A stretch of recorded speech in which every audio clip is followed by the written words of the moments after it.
Hello everyone, this is the Upset Kid Panda and I hope all is well. Coming to you again with another League of Legends guide.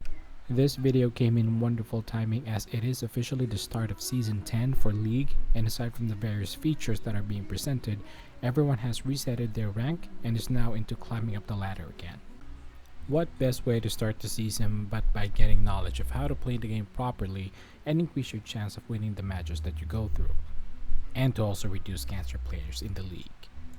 That being said, today's video is actually the continuation of the first one that I made in relation to warding, as I try to explain in depth the other half of the first video to make more sense of it. So let's start with the top lane. So you've seen in the first video I have suggested the spots on the top section of the map where it is best to place your wards. Although using your wards is kind of subjective, based on experience, these are the locations where you would get best results. Now, to make this much easier in terms of referencing, let's go ahead and name some of these spots as spot A, B, C, D, E, and F. As soon as you start the game and you purchase a trinket, you will notice that you can just place one ward at a time, after which it will cool down before you can use it again.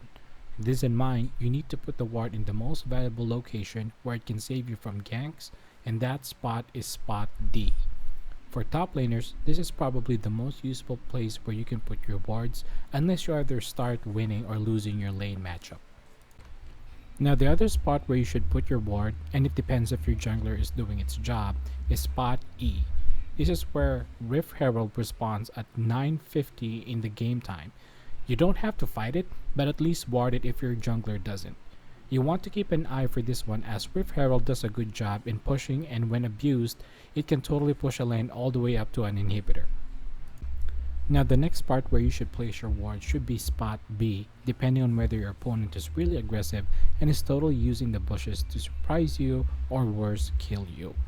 This is one of the most common mistakes by players in low elo, and despite them seeing that their opponent is hiding in the bushes, they tend to ignore them.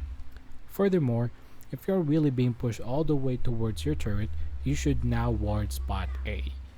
This is the place where your opponent will most likely hide to attack or kill you. Warding spot A in the event that you are totally being pushed to your turret allows vision while you are safely farming under your turret. Now for a moment, let's assume that you're the one winning your lane and you're the one doing all of the pushing. Should you still ward? Of course you should. But the spot to be warded now, aside from spot D in the river, is spot F near the enemy's turret. Once the enemy jungler sees that you are pushing too hard to their turret, they normally utilize either the river or the tribush to gank you. Now to sum it up for the top lane, the order for warding based on importance would be spot D, E, spot B if your enemy is into hiding and harassing you, spot A if you're losing, spot D and F if you're really pushing the lane. Now moving on to the bottom lane, let me just say that this area is one that requires consistent warding, and the task can either become easy if both players are going to cooperate or hard if only one complies. Similar to the top lane, let's identify the spots and label them so that we can make this much easier to identify. These spots are A, B, C, D, E, and F. Ideally, if your team doesn't go and invade the enemy's jungle and none of your wards were used, the first two places, yes, two, that should be warded would be spot A and C. I wanted to say just spot C, but then seeing how a lot of junglers would now use spot A to gank makes the said spot to be of importance. Additionally, spots A and C are probably the most important spots for the bot lane. I would say it's forgivable to not ward the other spots that I will be suggesting here. Just make sure that spots A and C are always lit. Once the dragon appears at 2:30 at game time, spot B can now be warded if your jungler doesn't do so.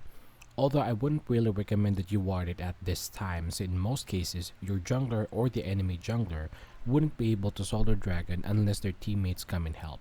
However, based on experience, most teams would take dragon if their jungler has successfully ganked your team and no one is there to respond to them taking the said objective. Unlike the top lane, and depending on your opponent's bot team composition, spots D, E, and F can either be critical locations to be warded. If you have for an opponent like Thresh, Blitzcrank, Pike, Lux, etc., basically those who play aggressively, these players would normally hide in the said locations. So depending on which bush your opponent is going to use, ward it. Now let's be more specific. If you and your bot teammate is winning and you guys are doing all the pushing, keep placing wards on spots C and A. If you guys are on equal trade and are always on the middle portion of the bot lane with an aggressive opponent, ward spot E, while at the same time spots C and A are still warded. If your team is being pushed all the way to your turret, ward spot A, C, and D, and if possible, spot B as well, to make sure your opponent is not pulling a dragon while they keep you at bay. By now, you've noticed that several spots need to be warded at the same time for maximum vision on the bot lane. Hence, if your team's ADC, make sure that you help out by placing your wards at the needed location and by getting a control ward as well.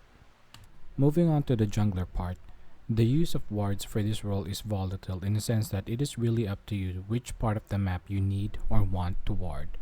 Although the Rift Herald spot and the Dragon spot are specifically for you to ward, with the current meta, most junglers would drop a ward and then port back and get Oracle Lens. As for the mid laner, there are far too many places where a gank would come, a total of 6 places actually, and even with the help of your jungler or support, all those 6 said locations wouldn't be warded at the same time, as this would mean that they wouldn't be able to ward their spots. Hence, if you're a mid laner, just make sure that you ward both bushes and keep an eye on your minimap to make sure that you see a gank incoming and don't push way too far into the enemy's turret. So that concludes today's video. I hope you guys learned something.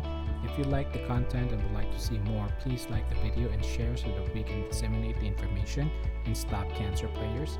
Videos like this and more are uploaded on my Facebook page, Upset Kid Panda, so please like and follow for future contents.